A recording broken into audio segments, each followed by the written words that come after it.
Hi there, my name is Morgan Alamy and I am your advocate for a peaceful move. I'm a North Carolina real estate broker with Keller Williams Connected, and this channel exists to answer your real estate questions. Today, I'm going to talk about my experience renting a townhome. After my husband and I got married, we needed to find a place to live and fast. We were moving from New Jersey and it felt like very last minute trying to find a place that we could afford. But the Lord provided and we ended up in this really wonderful townhome community. But we were renting. And when I was growing up, my parents always said, "Don't rent, you're wasting your money."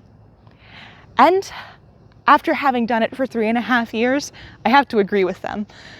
Renting is painful because that's thousands of dollars that you never get back. At least when you're paying a mortgage, you're putting equity into the home. That's money that you can recoup when you sell the property. But even though we wasted a lot of money, renting was the right decision for us at that time, at least for the first couple of years. We probably could have moved a little bit sooner into our home. But the benefits of renting are really enticing to young people who just don't have huge incomes. You get to have the flexibility of moving because once your lease ends, all you have to do is pack up and leave. You don't need to worry about selling the place. If there's any maintenance issues, you just call the landlord. There are significant benefits to renting. However, ultimately, I personally believe that buying a home is the way that you are able to build wealth over time, to be able to save.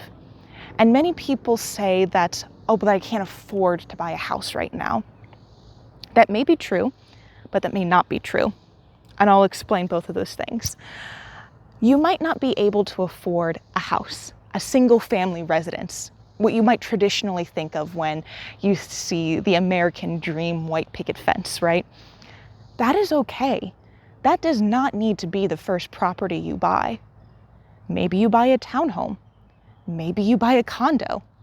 A condo is essentially like an apartment that you own rather than lease.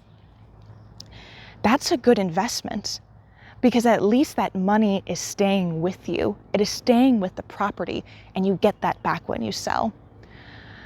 I think people hold back from doing things like that because they have an idea in their mind. Well, I'm going to work towards this. I'm going to work toward a single family residence. And that is a good and a beautiful thing. And if that's what you feel called to do and you think that's the right decision for you and your family, then I support you in that. But I encourage you to be creative and ask questions. Explore your options before you make that call. Because maybe you actually can afford a condo. There's lots of condos being built in Charlotte right now. Maybe you can afford a townhouse. You might even be able to get a good deal on it because there's a lot of inventory for townhouses in the Charlotte metro area right now. But think creatively about what property could mean to you. So adjusting those expectations with what your first home actually could look like. The second thing that I want to share is that you don't know what you can and cannot afford until you talk to a lender. I know when my husband and I were in the process of deciding whether or not we were going to move, whether or not we were going to lease again or buy when we moved from South Carolina to North Carolina, we thought that you needed a 20% down payment on a house, which we knew that we did not have in savings. We thought that we could afford houses within a particular range. And we learned that neither of those things were true. You actually don't need to have 20% down payment to buy a house. And the range that we thought we could afford was lower than what we actually could afford. And we never would have known those things unless we spoke to a mortgage lender. This is somebody whose job it is to look at your credit, your income to debt ratio, and figure out what is an affordable monthly payment, what is an affordable down option for you right this moment.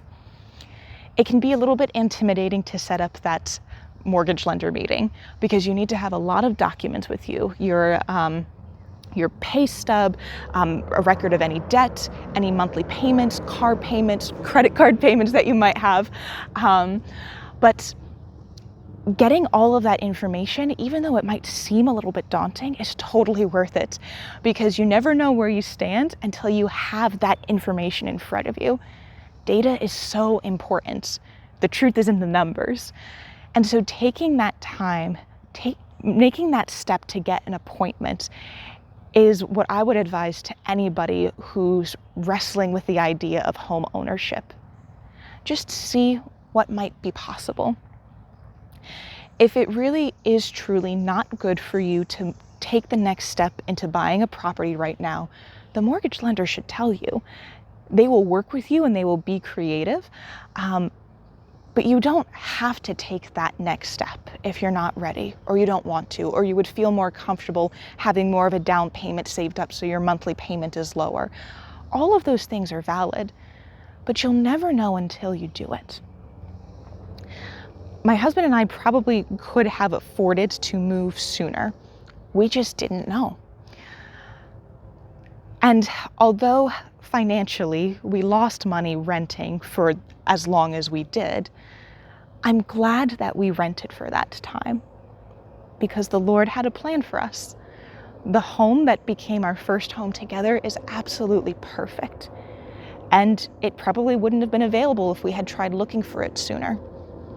When we were renting in South Carolina, we had an incredible church community, wonderful friends. We probably wouldn't have gotten to know them as much as we did if we hadn't lived there for so long. And so, although financially it might have made more sense to buy a home sooner, there were reasons why we were renting. And they're not the traditional real estate reasons. Know that the Lord has a plan for you, whatever your next step is, and it would be an honor to work with you to help discern what your path is going to look like next. Make sure you give me a call, shoot me a text, or send me an email. My contact information is below.